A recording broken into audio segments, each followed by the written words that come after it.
we are back with you, right? And so we've got a bunch of questions that folks have texted in. And so this is one that we were just talking about during the break. How do I get an absentee ballot? And the answer is it's too late for that, yes? That's right. The deadline to request an absentee ballot was this past Tuesday.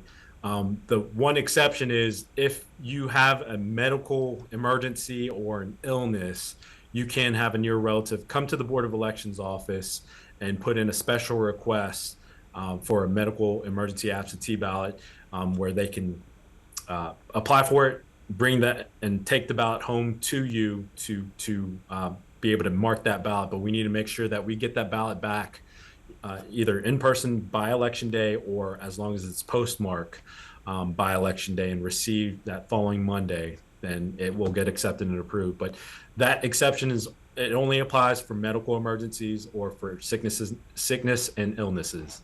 Okay, and then there's also an option where you can do curbside voting. So let's talk about how that works.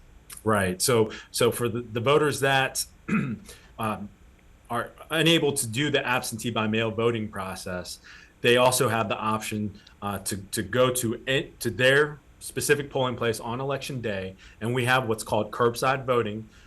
That is offered to those voters who are physically unable to enter the polling place due to age or disability.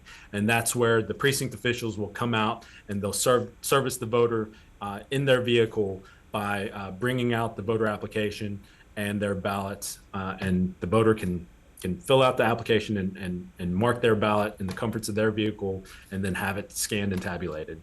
And that curbside voting, it's also for the early voting for tomorrow as well, yes? That's correct. Okay. We do offer curbside voting during early voting.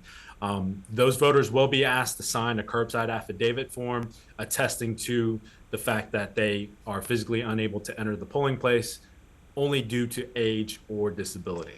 Okay, gotcha. All right, so this is kind of a follow-up question that there's like, how do I check online if my ballot was entered for handicap curbside voting? Is that just going to be like you would normally check it for just a regular absentee ballot? So yes, voters can check their voter history on exactly how I shared earlier through the State Board of Elections website, which is ncsbe.gov, and they can go to the voter search portal and look up their voter registration information. And on that same page, that's where they can find not only their sample ballot, but their voter history information, which should indicate how they voted and when they voted. So whether it was early voting, curbside, or election day curbside, or even absentee by mail voting. Okay, and let's make a real good clarification with this, because a lot of folks, they kind of think to themselves, something's going wrong. If you've gone to early voting, you're actually shown up as an absentee voter. Kind of walk us through why. Yeah, so according to state law, in-person early voting is considered absentee voting because you are voting absent from your polling place on election day. And so one-stop early voting is a form of absentee voting. Gotcha. Okay. So this text question is the box where you insert your paper ballot connected to the internet? So I'm guessing they're asking about the safety and security of the voting. Right. No voting machine in the state of North Carolina is equipped with a modem, and so therefore does not have any wireless or internet connectivity.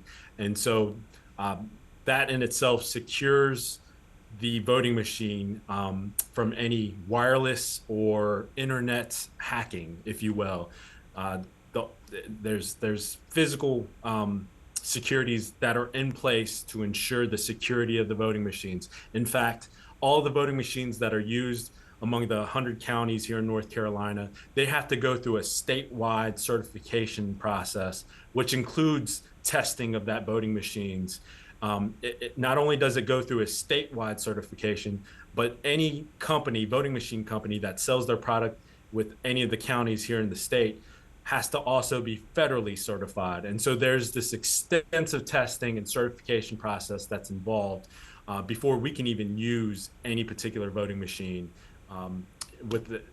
in the counties. All right, and I don't know how specific you can get, but because it's not connected to the internet and it's stored on just that machine, then how do those votes get to be counted? Right. So on election night, when the precinct officials close down the voting machine, they'll tabulate the results and store the results onto a secured and encrypted, it's like a USB stick. And they also print a physical copy of the results onto a paper roll tape. And they bring in that USB stick along with the physical copy of the results to the Board of Elections office, where we import the results from those sticks and consolidate the results, and then that's how we post it onto the website. So that's and I should add, Tanya, that there's a backup stick to the voting machines as well. So if in the event something was to happen to that primary stick, we still have the backup stick to back up and verify the results from that precinct. Gotcha, along with the paper roll, which matches what's going on with that stick. So you've got the double there to match Exactly. it up. Okay, this is good to know. All right, we're going to continue answering your questions, but we're going to take a quick break and we'll be right back.